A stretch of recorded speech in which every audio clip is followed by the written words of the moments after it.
पद आहे तर ते राष्ट्रपती पद भारताने अमेरिका या देशाकडून घेतले।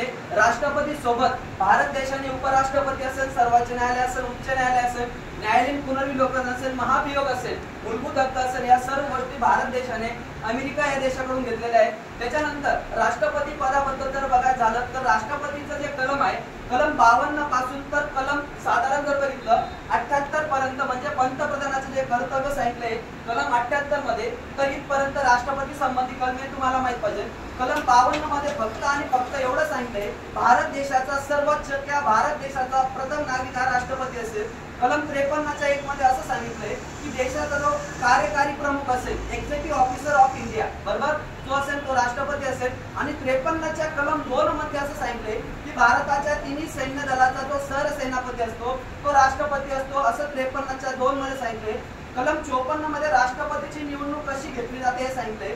मग राष्ट्रपतीची निवडणूक घेण्याची जबाबदारी जी असते ही केंद्रीय निवडणूक आयोगाची असते। ज्या केंद्रीय निवडणूक आयोगाची स्थापना भारतीय राज्यघटनेचे कलम 324 नुसार झालेली आहे, तर ती स्थापना झालेली 25 जानेवारी 1950 ला। म्हणून आपल्या भारतामध्ये 25 जानेवारी हा दिवस जागतिक मतदार दिवस म्हणून साजरा केला जातो। त्यासोबत लक्षात पण असू द्या, भारताचे पहिले केंद्रीय निवडणूक आयुक्त जे झाले त्यांचं नाव आहे सुकुमार सेन। कोण आहे? सुकुमार सेन। त्याच्यानंतर प्रथम महिला केंद्रीय निवडणूक आयुक्त जे झाले त्यांचं नाव व्ही.एस. रमादेवी। त्याच्यानंतर राष्ट्रपतीची निवडणूक घेण्याची जी तारीख असते ती जाहीर करण्याचं काम केंद्रीय निवडणूक आयुक्त हे करतात। सध्या भारताचे केंद्रीय निवडणूक आयुक्त जे आहेत त्यांचं नाव आहे ज्ञानेश्वर कुमार, की ज्यांचा क्रमांक 26 नंबरचे, किती नंबरचे? 26 नंबरचे। त्यांच्यासोबत 2 निवडणूक आयुक्त असतात। कोण असतात? 2 निवडणूक आयुक्त असतात। त्याच्यानंतर राष्ट्रपतीची निवडणूक ही भारताने आयर्लंड देशाकडून घेतलेली। कोण घेतली? आयर्लंड देशाकडून घेतली। लक्षात असू द्या, राष्ट्रपतीच्या निवडणुकीमध्ये जर विचार केला तर लोकसभेचे जे निर्वाचित सदस्य असतात ते, राज्यसभेचे जे निर्वाचित सदस्य असतात ते, आणि आपल्या राज्याचं जे कनिष्ठ सभागृह आहे, लोअर हाऊस आहे, त्याला आपण विधानसभा बोलतो, हे सर्व निवडून आलेले सदस्य राष्ट्रपतीच्या निवडणुकीमध्ये भाग घेतात, हे पण माहित पाहिजे। त्याच्यानंतर कलम 55 मध्ये असं सांगितले की राष्ट्रपतीची निवडणूक पद्धत सांगितली। कलम 56 मध्ये एवढं सांगितलंय की राष्ट्रपतीचा जो शपथ असेल किंवा शपथेचा कालावधी असेल, म्हणजे राष्ट्रपतीचा कालावधी हा कलम 56 मध्ये सांगितले। 57 मध्ये त्यांच्या अर्थ सांगितलंय, 58 मध्ये त्यांच्या पात्र सांगितलंय, 59 जर विचार केला तर त्यांच्या अटी व शर्ती सांगितलंय। 60 मध्ये राष्ट्रपतींना शपथ दिली जाते, कलम 60 नुसार राष्ट्रपतींना शपथ दिली जाते। आणि कलम 61 मध्ये महाभियोग सांगितलं। काय सांगितलंय? महाभियोग सांगितलंय। आतापर्यंत एकदाही एका पण राष्ट्रपतीवर महाभियोग चालवलेला नाही। सध्या राष्ट्रपतीचा जर विचार केला तर सध्या राष्ट्रपतींना केंद्र सरकारकडून आपल्या भारताच्या संचित निधी जो आहे कलम 266 मध्ये दिला जातो, तर त्याचं जवळजवळ 5 लाख रुपये पगार आहे सध्या राष्ट्रपतींना, 5 लाख रुपये। जेव्हा भारताचे पहिले राष्ट्रपती झाले डॉक्टर राजेंद्र प्रसाद, कोण झाले? डॉक्टर राजेंद्र प्रसाद यांना फक्त आणि फक्त 10,000 रुपये पगार होता। पहिल्या राष्ट्रपतींना किती पगार होता? 10,000 रुपये। राष्ट्रपतींना 15,000 रुपये फॉर्म भरण्याच्या पहिले 15,000 रुपये अनामत रक्कम भरावी लागते, जी की RBI मध्ये भरावी लागते। जर त्यांना एकूण मताच्या 1/6 मत पडले नाही, काय 1/6 मत पडले नाही, तर राष्ट्रपतींची जी रक्कम भरलेली असते 15,000 रुपये ती जप्त होऊन जाते RBI कडे। कोणी जप्त होते? RBI कडे जप्त होते। लक्षात असू द्या। त्याच्यानंतर राष्ट्रपतींचे काही तुम्हाला अधिकार सांगतो। राष्ट्रपतीचा सर्वात पहिला अधिकार असा असतो की राष्ट्रपतींना संयुक्त बैठक बोलवण्याचा अधिकार आहे। काय? संयुक्त बैठक बोलवण्याचा अधिकार आहे, अभिभाषण करण्याचा अधिकार आहे। पण त्या ठिकाणी संयुक्त बैठकीमध्ये जे अध्यक्षस्थान स्वीकारावं लागतं ते लोकसभेच्या सभापतींना स्वीकारावं लागतं। सध्याचे आपल्या भारताच्या 8व्या लोकसभेचे सभापती ओम प्रकाश बिर्ला आहे, त्यांचा मतदारसंघ कोटा, जो की राजस्थानमध्ये, पुढे राजस्थानमध्ये। त्याच्यानंतर भारत देशामध्ये जेवढे पण इतर देशांसोबत जे व्यवहार होतात, जे ऍग्रीमेंट होतात, जे करार होतात, ते सर्व राष्ट्रपतीच्या नावाने केले जातात। आणि प्रत्येक देशामध्ये आपल्या भारत देशाचा एक राजदूत असतो, राजदूत, त्याची सुद्धा नेमणूक भारताचे कोण करतात? राष्ट्रपती करतात, हे पण तुम्हाला माहित पाहिजे। त्याच्यानंतर भारताच्या पहिल्या राष्ट्रपतीचा विचार केला तर भारताचे पहिले राष्ट्रपती डॉक्टर राजेंद्र प्रसाद झाले। ते डॉक्टर राजेंद्र प्रसाद राष्ट्रपती होण्यापूर्वी आपल्या भारताचे पहिले कृषी मंत्री पण होते। कोण होते? कृषी मंत्री पण होते। त्यांच्या काळामध्ये पीक विमा योजना आणली होती। कोणती? पीक विमा योजना आणली होती, लक्षात असू द्या। त्याच्यानंतर डॉक्टर राजेंद्र प्रसाद यांचा जन्म बिहारमध्ये झाला। कुठे झालाय? बिहारमध्ये झालेला आहे। म्हणून ते बिहार मधून निवडून आलेले असे बोलता येणार, लक्षात असू द्या. त्याच्यानंतर डॉक्टर राजेंद्र प्रसाद यांची समाधी नवी दिल्लीला आहे, त्याला म्हणतात महाप्रयाग घाट. कोणता घाट आहे? महाप्रयाग घाट हे पण माहित पाहिजे तुम्हाला. सर्वात महत्वाचं, डॉक्टर राजेंद्र प्रसाद हे आपल्या घटना समितीची ज्या वेळेस कायमस्वरूपी बैठक भरली 11 डिसेंबर 1946 ची, त्या बैठकीचे ते अध्यक्ष होते कायमस्वरूपी, लक्षात असू द्या. त्यांचा जन्मदिवस 3 डिसेंबर असतो. कधी असतो? 3 डिसेंबर असतो. तो 3 डिसेंबर आपल्या भारतामध्ये ऍडव्होकेट डे म्हणून साजरा केला जातो. कोणता डे असतो? ऍडव्होकेट डे म्हणून साजरा केला जातो, लक्षात असू द्या. त्याच्यानंतर भारताचे सलग 2 वेळेस होणारे राष्ट्रपती आहे, त्यांचं नाव सुद्धा डॉक्टर राजेंद्र प्रसाद आहे, हे पण तुम्हाला माहित पाहिजे. तिसरा प्रश्न, भारताचे सर्वात जास्त काळ राष्ट्रपती होणारे व्यक्ती कोण आहे? डॉक्टर राजेंद्र प्रसाद आहे.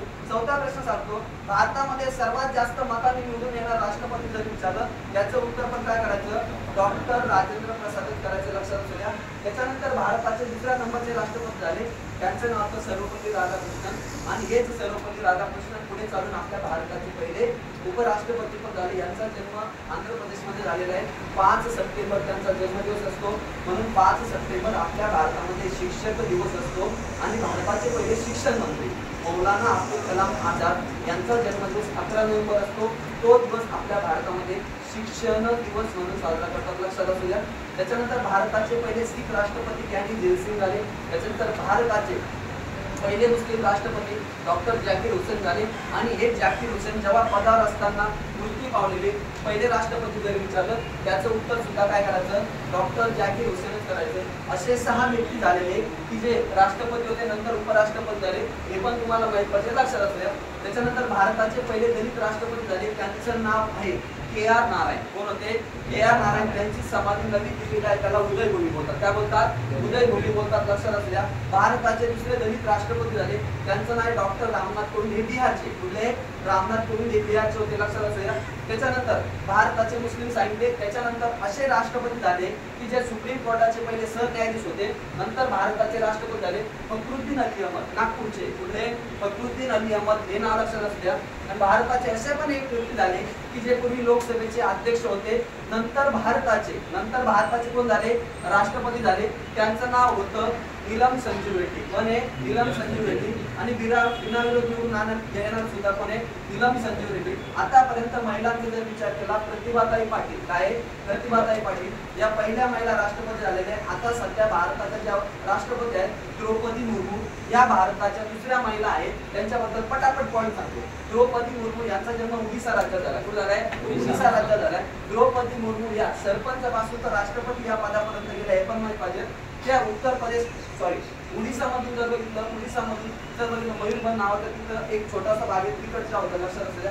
त्याच्यानंतर पुढे जर बघितलं, या द्रौपदी मुर्मू भारताच्या राष्ट्रपती होण्यापूर्वी त्या झारखंड राज्याच्या, कोणत्या राज्याच्या? झारखंड राज्याच्या माजी राज्यपाल होत्या. काय होत्या? माजी राज्यपाल होत्या. कारण झारखंडची राजधानी माहिती आहे तुम्हाला काय? रांची. कोणती आहे? रांची झारखंडची राजधानी, हे पण तुम्हाला माहित पाहिजे. त्याच्यानंतर त्या भारताच्या राष्ट्रपती झाल्या. भारताच्या राष्ट्रपती होणाऱ्या त्या सर्वात तरुण महिला आहे. काय? सर्वात तरुण महिला, लक्षात असू द्या. त्याच्यानंतर सर्वात महत्वाचं ते 15 एकूण क्रमांकामध्ये जर बघितलं 15 नंबरच्या, कितव्या नंबरच्या? 15 नंबरच्या महिला, लक्षात असू द्या. त्याच्यानंतर ज्यावेळेस जर बघितलं, सर्वात महत्वाचं म्हणजे शपथ घेण्यामध्ये जर बघितलं, प्रतिभाताई पाटील यांच्यानंतर या दुसऱ्या नंबरच्या महिला, हे पण माहित पाहिजे, लक्षात असू द्या. संयुक्त बैठकीचं मी तुम्हाला कलम नाही सांगितलं, ते कलम लावून केलं, त्याचं कलम 108. किती आहे? 108. मी कलम तुम्हाला कलम 52 पासून ते कलम 61 पर्यंत हे सर्व राष्ट्रपती संबंधित. कोणा संबंधित? राष्ट्रपती संबंधित. राष्ट्रपतीला राहण्यासाठी आपल्या भारतामध्ये 3 ठिकाण दिले. किती ठिकाण दिले? 3 ठिकाण. पहिलं राजभवन नवी दिल्लीला आहे. कुठे? राजभवन. परत राजभवन ते मसुरी उत्तराखंडला आहे. अजून एक निलायम नावाचे, कोणतं आहे? निलायम नावाचं भारताच्या राष्ट्रपतींना राहण्याचं ठिकाण आहे. ते निलायम नावाचं राहण्याचं ठिकाण हैदराबादला आहे. कुठे? हैदराबादला, लक्षात असू द्या. त्याच्यानंतर राष्ट्रपतींचं कार्य महत्त्व सांगतो. राष्ट्रपती देशामध्ये जेवढे पण उच्च पदस्थ असतात, क्लासमन ऑफिसर, तर या सर्व ऑफिसरांची नियुक्ती करण्याचं काम कोणाचं असतं? देशाच्या राष्ट्रपतींचं असतं. कोणाचं असतं? देशाच्या राष्ट्रपतींचं असतं. म्हणजे आता अगदी अलीकडे जर बघितलं तर सेबीचे अध्यक्ष बदलले, तुम्हाला माहिती आहे ना? सेबीचे अध्यक्ष कोण आहे? कांता कोणतरी बघा, पांडे कांता सगळं बरोबर. असं तर UPSC चे अध्यक्ष बदलले, आता कोण आहे? अजय कुमार. UPSC चे अध्यक्ष कोण बदलले? अजय कुमार. म्हणजे या सर्वांची जेव्हा नियुक्ती केली जाणार आहे हे नियुक्ती करण्याचं काम देशाच्या कोणाचं असतं? राष्ट्रपतींचं असतं.